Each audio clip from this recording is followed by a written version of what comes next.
Hello, everyone. It's wonderful to see your shining faces on this beautiful All Saints Day.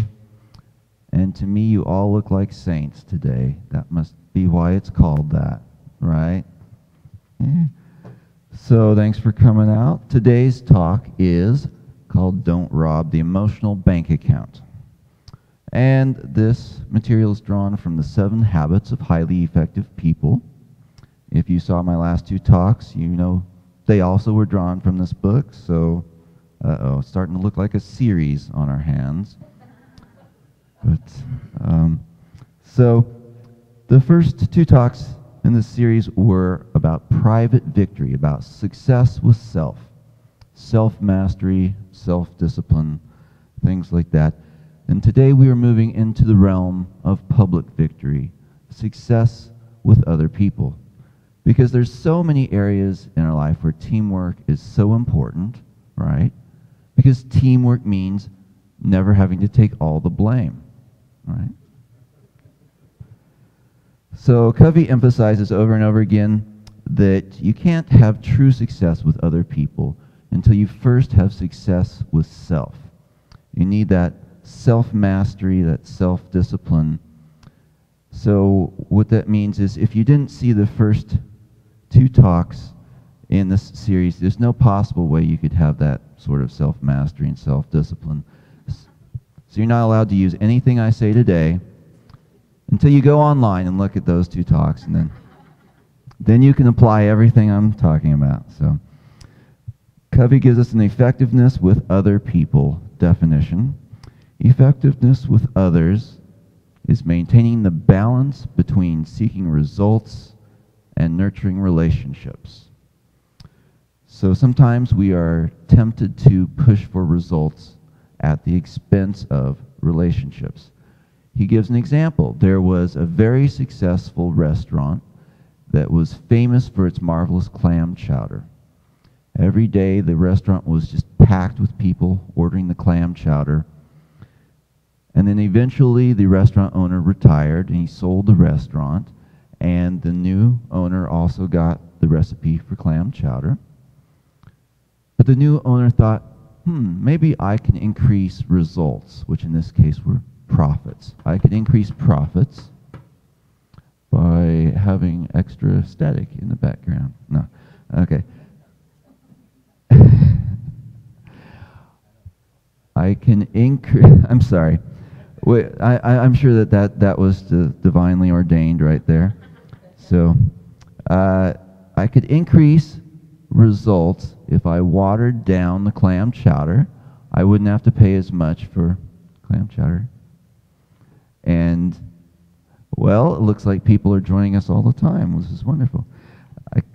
Sorry. All right, I think I should start again from the beginning. We've had a little interruption here, sorry. So, this restaurant was very famous for its clam chowder. Every day people were just packing the restaurant for this marvelous clam chowder. And then when the restaurant owner retired, he sold the restaurant to another person. And this person also got the recipe for the marvelous clam chowder. And because of that, he thought to himself, maybe I could increase results, that is, his profits in this case, if I watered down the clam chowder. I could spend less on ingredients, I could make more money, increase profits. So he tried that, and it worked. For a week or 2, he got more profits, more results.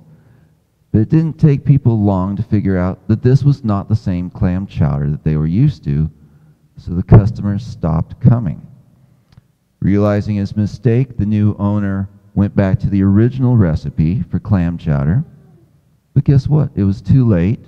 He'd already destroyed his relationships with those customers. In his search to increase results, he had forgotten to maintain the balance between results and relationships. And in the process, he had greatly damaged both results and relationships. In other words, he had killed the goose that laid the golden eggs. So in order that we ourselves do not kill the goose that laid the golden eggs, Covey has a metaphor to help us understand how to nurture all the important relationships in our lives. He calls this the emotional bank account. Ta-da!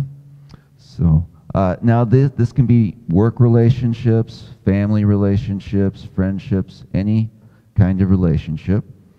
So we all know how a financial bank account works, right? We make deposits of money into the account, we build up a reserve, and we can make withdrawals on that reserve when we need to.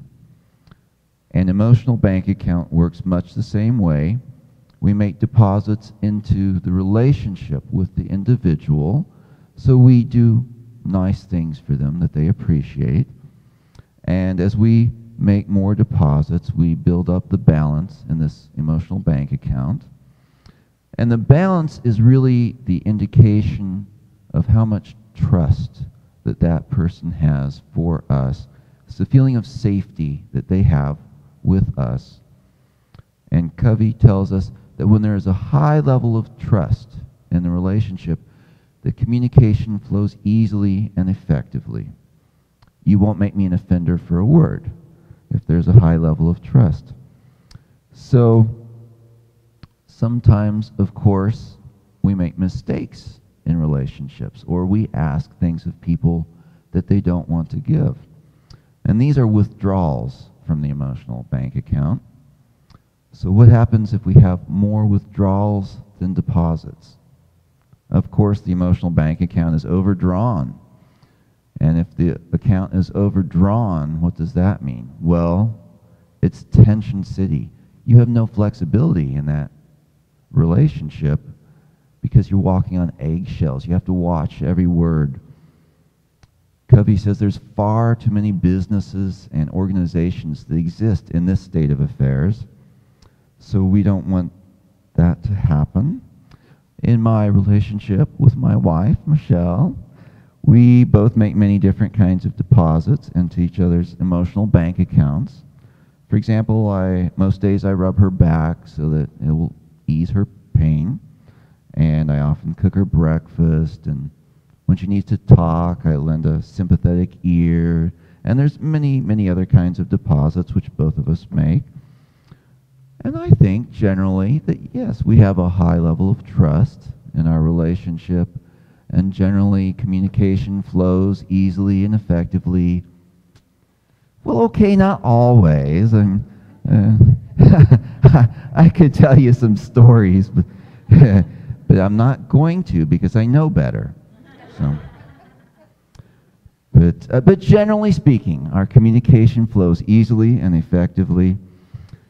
So Covey posits a hypothetical situation. Some of you have experienced this. Well, not entirely, no.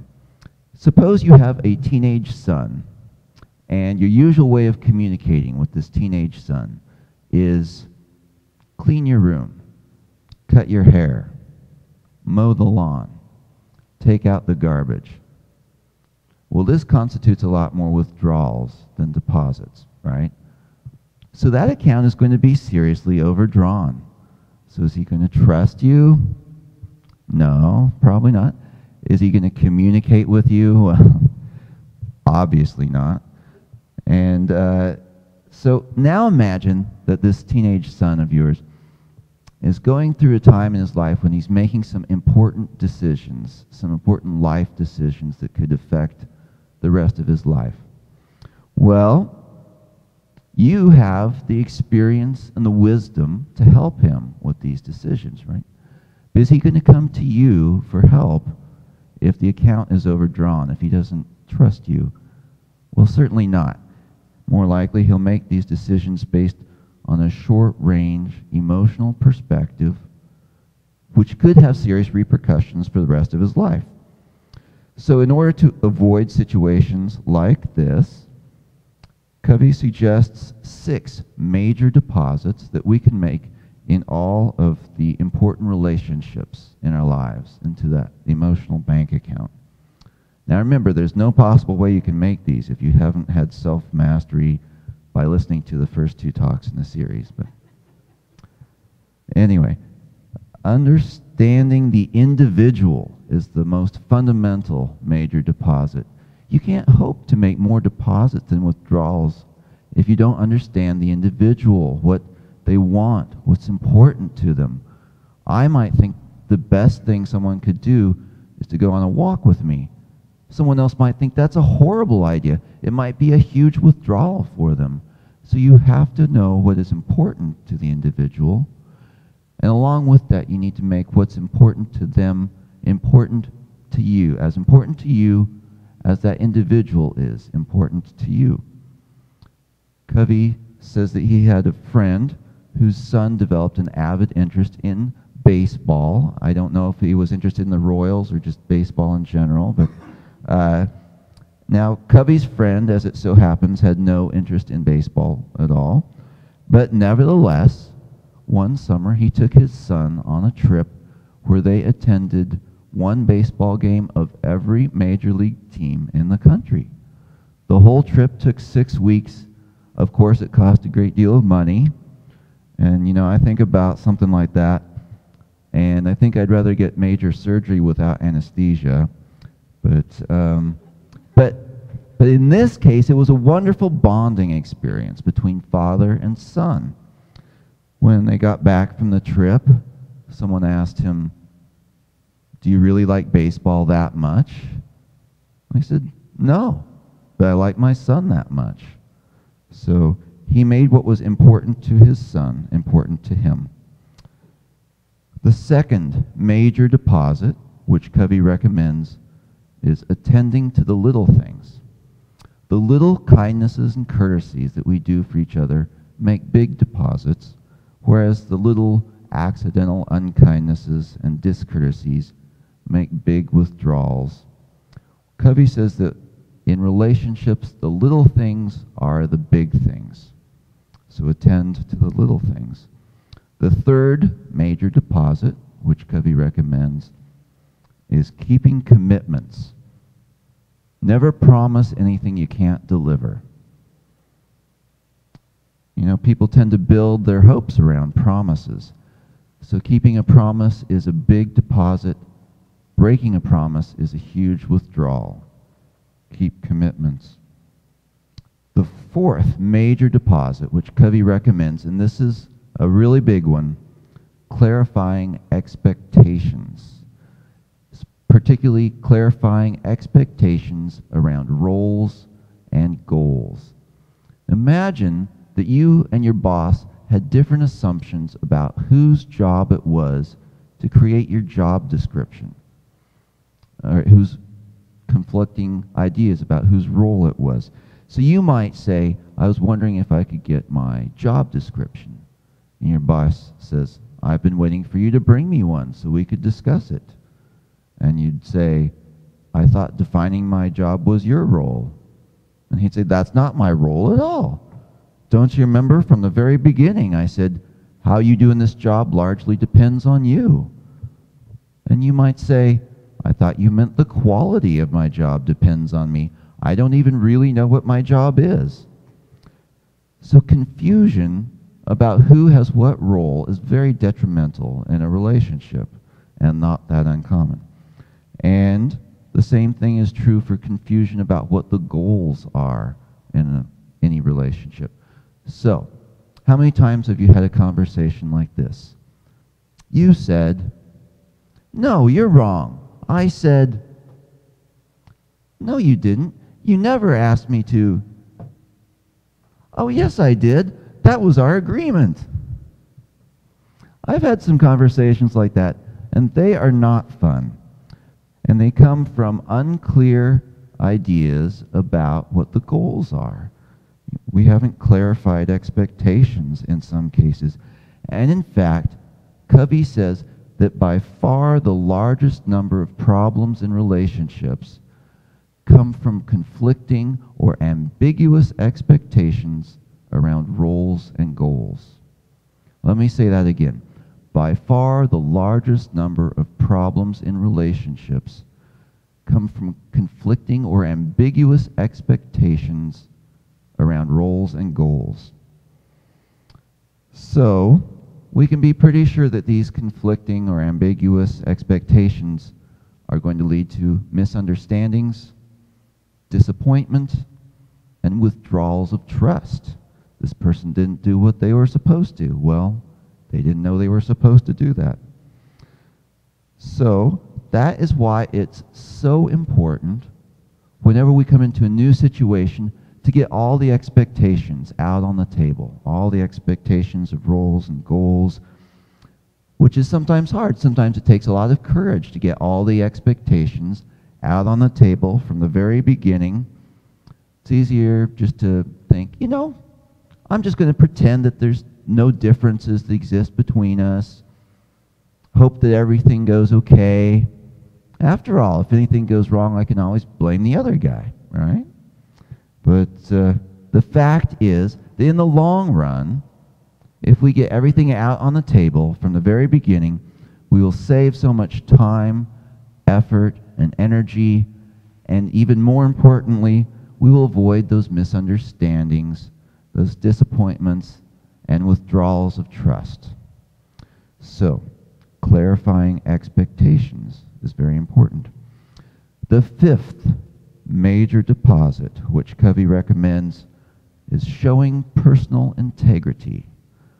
So integrity includes honesty, but it also goes beyond honesty. So honesty is conforming your words to reality. Integrity is conforming reality to your words, fulfilling people's expectations of you and the commitments that you've made.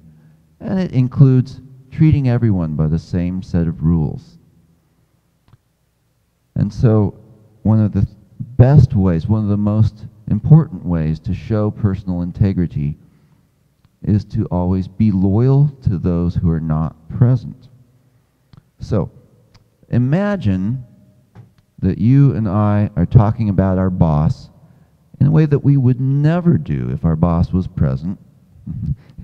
Not that I've ever done something like that.